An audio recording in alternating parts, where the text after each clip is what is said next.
The air in the range always hit me first.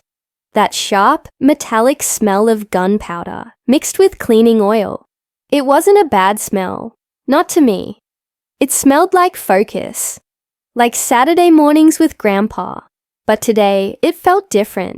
Today, I was alone, and the usual comfort of that smell was tinged with a nervousness that made my stomach feel like a bag of jumpy frogs. I'm not a big person, 5'2" on a good day, and I've always looked younger than I am. So, when I walked in, carrying Grandpa's old rifle case, I saw the looks, the quick once-overs, the smirks shared between a couple of guys built like fridges, their fancy new rifles gleaming under the fluorescent lights. I tried to ignore them, keeping my chin up, just like Grandpa taught me. Confidence, Annie, he'd always say. Even if you're shaking in your boots, walk like you own the place. Easier said than done when you feel like a lost kitten in a lion's den. I found an empty lane at the far end, away from the main hubbub. The crack-crack thump of other people's firearms echoed around me, loud and a bit intimidating. I laid out Grandpa's rifle carefully on the narrow bench. It wasn't new or flashy. The walnut stock was worn smooth in places from years of his hands, and mine, holding it. The bluing on the barrel was faded a bit near the muzzle, but it was a good rifle, a Winchester Model 70, his pride and joy, and now mine. He'd taught me to shoot with it, starting when I was barely tall enough to see over the bench. Patience, breath control, respect for the tool. Those were his lessons. As I started to set up, pulling out my small box of 30-06 cartridges, my spotting scope, and my ear protectors, I could feel eyes on me. One man, beefy with a red face and a camo cap, swaggered over. "You need some help there, little lady?"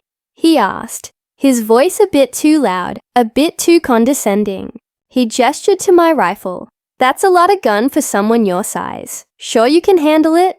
My cheeks burned. I wanted to say something sharp, but Grandpa's voice echoed in my head again. "Politeness costs nothing, Annie. Let your actions do the talking." So I just gave a small smile. "I think I'll be all right, thank you," he grunted, clearly not convinced, and moseyed back to his friend, who was openly snickering.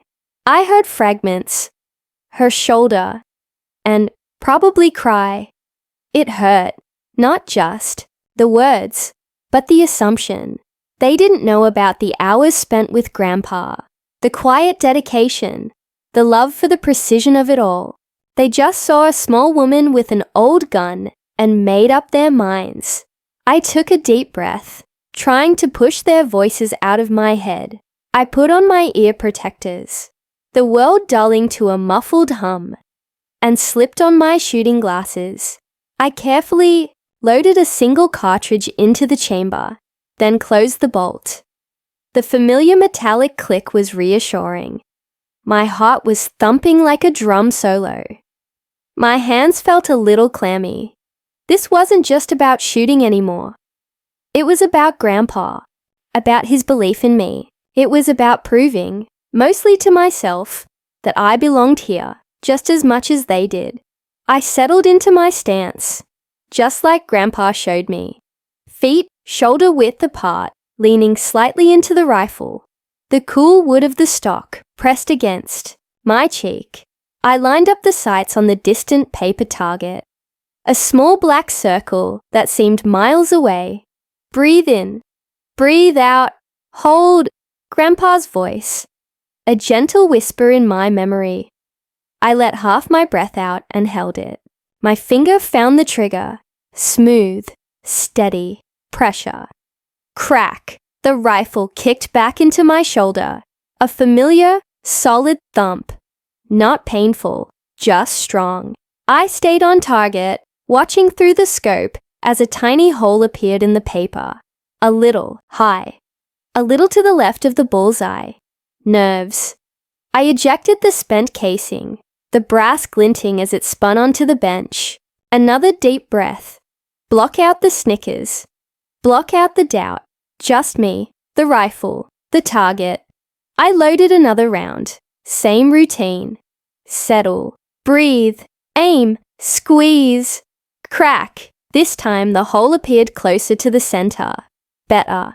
I could feel the other shooters pausing. A subtle shift in the rhythm of the range. Maybe they were just reloading. Or maybe, just maybe, they were watching. I didn't look. I couldn't. I had 10 shots in my box for this target. I needed to make them count. The third shot. Crack. Closer still. The fourth. Crack. Almost touching the 10 ring. With each shot, the world outside my little bubble seemed to fade. The jumpy frogs in my stomach were calming down.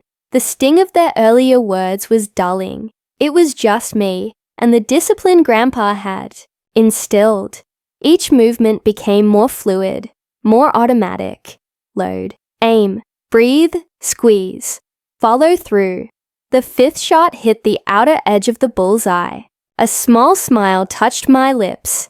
The sixth. Crack. Dead center. A quiet thrill went through me. I could almost feel Grandpa standing beside me, a proud glint in his eye. The seventh. Crack. Another one in the black. The eighth. Crack. Kissing the previous. Hole. I was in the zone now. The rifle felt like an extension of my own body. The recoil was just a part of the rhythm. The smell of gunpowder was perfume. Ninth shot. Crack. Another perfect hit. One more. I took an extra moment. I could feel the silence from the lanes beside me. It was a different kind of silence now. Not dismissive, but attentive. I loaded the last round. Sighted carefully. This one was for Grandpa. Breathe in. Breathe out. Hold. Crack. The rifle bucked, and I watched through the scope as the last hole appeared, neatly joining the others in the center of the target. I slowly lowered. The rifle, my shoulder warm, my heart calm. I ejected the final casing and made the rifle safe. Only then did I take off my ear protectors. The silence was almost deafening. For a long moment, nothing happened. Then, the man in the camo cap slowly walked over. His friend trailed a little. Behind him, no longer smirking, the camo cap guy stopped at my bench.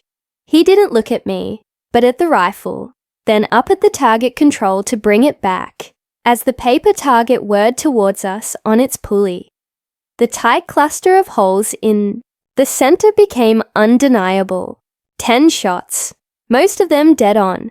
He finally looked at me, his red face a little less red. There was a different look in his eyes now. Respect. Surprise? Maybe a bit of shame. Well, I'll be, he said, his voice much quieter than before. That's some fine shooting, miss. His friend just nodded, eyes wide. Thank you, I said, my voice steady. My grandpa taught me. He taught you well, the man said, almost to himself. He hesitated. Sorry if we, He gestured, vaguely. It's all right, I said, and I meant it. The anger, the hurt, it had all vanished with the smoke from the barrel. I started to pack up my things, carefully wiping down Grandpa's rifle, placing it back in its worn case. Other shooters, men and women I hadn't even noticed before, were glancing over. Some gave me small, appreciative nods. The atmosphere had changed completely. It wasn't about my size or my old gun anymore. It was about those 10 shots. As I zipped up the case, I felt a lightness I hadn't felt when I walked in. It wasn't a triumphant, I showed them kind of feeling. It was quieter than that. It was a warm sense of accomplishment, a deep connection to my grandpa, and a newfound confidence that settled deep in my bones. Walking out of the range, the smell of gunpowder still clinging to my clothes, I didn't feel like a lost kitten anymore. I felt like Annie, Grandpa's granddaughter, who knew how to handle herself and her rifle, and that, I realized, was all that ever really mattered. The world still felt a little loud, but my own inner voice was clearer now, stronger, and it was telling me I'd done good.